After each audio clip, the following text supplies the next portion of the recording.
In front of me is Honor 70 Lite, and today I would like to show you how you can clone apps. Begin by going into Devices settings and scrolling down to access Apps section.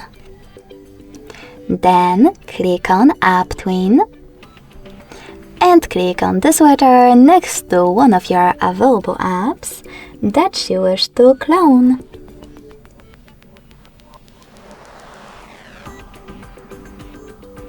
So when I go back and check,